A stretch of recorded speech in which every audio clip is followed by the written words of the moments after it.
Do have a good time, because this is not a memorial, it's a celebration.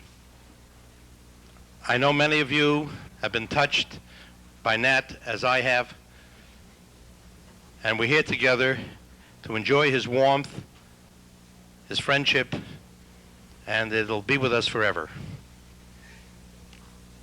It's very fitting that it's here at the Village Gate, where the Jacques Brel he helped put together was here for 5 years and influenced American musical theater. I think there are very few words we can say, so let's enjoy. Let's raise a glass. And Nat Shapiro, thank you very much for bringing us all together. I'd like to bring up Bill Simon, who will be the gentleman who knows him since 1947, I believe, from Billboard, and was a very close friend. So, to Nat Shapiro, thank you for everything.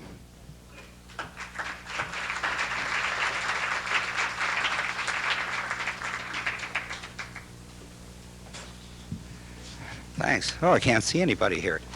I think that one thing, when I could see everybody, I found that Nat and I had an awful lot of friends in common.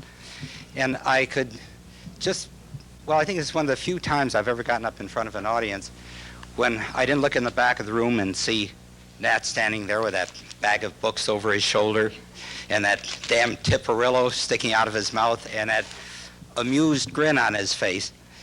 And it was very comforting, particularly one time, well, Nat always seemed to show up anytime I was appearing in public, and I think the same holds true of most of the rest of you, that one time I was appearing before the Fine Arts Philatelists, where I was asked to give a talk on jazz on postage stamps. And 6 people showed up, and one of them was Nat. And the things were really pretty dull, as you can imagine. Everybody was trying to impress on me that they really had no use for jazz. They all loved classical music. And it just got more and more embarrassing, and then Nat introduced a few little argumentative, well, statements. And we took off from there, and he and I had a ball, and everybody else went home. But I think that Nat was really, well, one of the great pleasures of Nat, as many of you know, Jerry Wexler certainly knows, was wandering into a bookstore with him.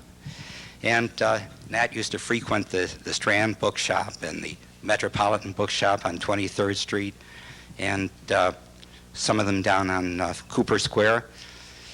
And he would always head for the remainder shelf, and he always knew what the good books were. And I think he introduced me to Anthony Burgess and John D. MacDonald and a few other people I've enjoyed over the years. Nat also was a glutton for punishment. He always showed up when I was playing saxophone somewhere. And, well, I actually saw him applaud a couple of times.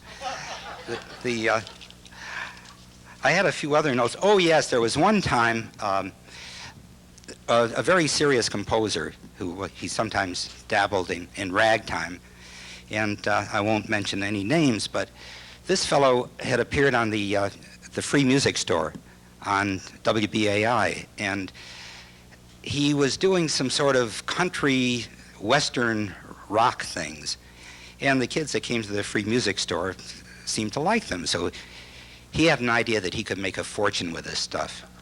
And he called me and asked if I knew, if I had any suggestions.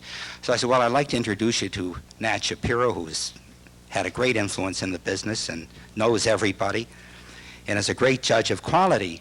And Nat had us come up to his apartment one night, and this fellow played and sang some of his things, and Nat was very patient, and finally he said, you know, he said, you're making fun of this material. He says, the people that like this kind of music take it very seriously, and the people who write it take it seriously. He said, I don't think you should be doing this sort of thing.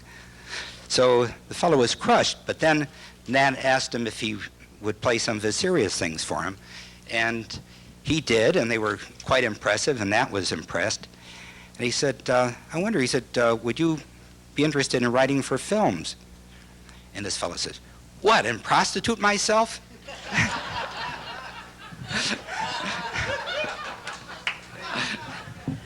I was thinking about Michel Legrand, who probably had about, well... Anyway, the fellow is now making some albums of popular music on one of the classical labels and doing quite well. But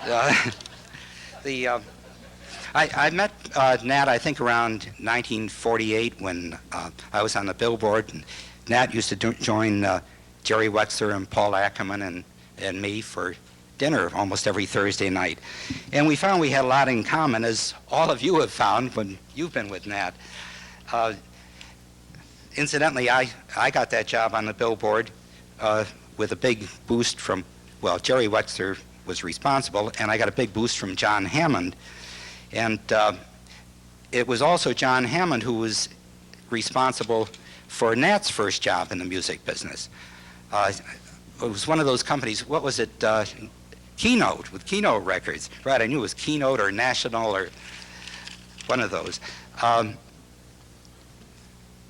Then there was a time later when I know I was alimony poor, and Nat was connected with the Jacques Brel show here at the Village Gate, and he called and said, anytime you have a date, he says, I can get you tickets.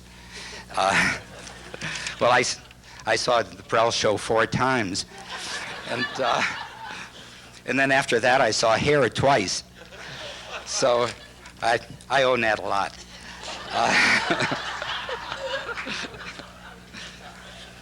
Now, there was another time, oh yes, there was another time Nat and Nat Hentoff, who you'll meet in just a few minutes, were putting together a book called Jazz Makers. And they got a bunch of critics together, and each one was supposed to do 3 profiles. Well, I wasn't in on it, and Nat felt very bad about it, and he said, well, this guy can write outside of the Billboard. He doesn't have to write in the Billboard style. And he gave one of his 3 articles to me to do. And I was just another one of those things that Nat would do for people. I think that Nat was probably responsible for, well, what I consider the best book ever written on jazz, or ever compiled, because it was more compiled than written. And that was the book Hear Me Talking to You, which was completely original in its format. He and Nat Hentoff got all of these quotes from dozens and dozens of publications, and then did a few interviews and put the whole thing together as though it was a rap session among musicians. And I don't think anything got at the heart of jazz quite the way that did. There's the next speaker. My first contact with him was, I believe, through Nat Shapiro. But I think it was around 1955, I was going through some old downbeats, and I found a 1942 downbeat, and there was a letter to the editor in there. And it was from a young student in Boston, and it said, what are all these idiots raving about? Don't they know that the 2 greatest saxophone players in the world are Tex Beneke and Sidney Bechet? Signed, Nat Hentoff.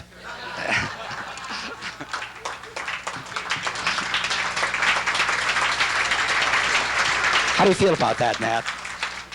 I think if you hit 500, you're doing pretty well. The thing I remember most about Nat is the smile. It's what I remembered and have remembered all through the years. It was a smile of real interest, of curiosity, of expectation, of wanting to know what you were up to. Really wanting to know. I first met him back in Boston when I wasn't a Tex Beneke fan. I was just mad at George Frazier, that's all. I was working in a small, involuntarily independent radio station, and Nat came through. I think he was with Keynote, but he was with some company or whatever.